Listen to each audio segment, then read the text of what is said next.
What no one will tell you is that not only do the notes in every chord not only sound good when played together, they also sound good when played 2, 3, 4, etc. strings at a time. So instead of playing the full chord and repeating, try playing the full chord, and while the bass notes are ringing out, play the higher notes individually or in pairs.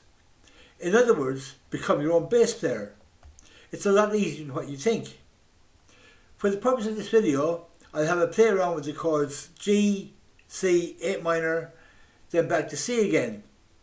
I'll put the chord boxes here or wherever, so you can follow along if you like.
Thanks for watching.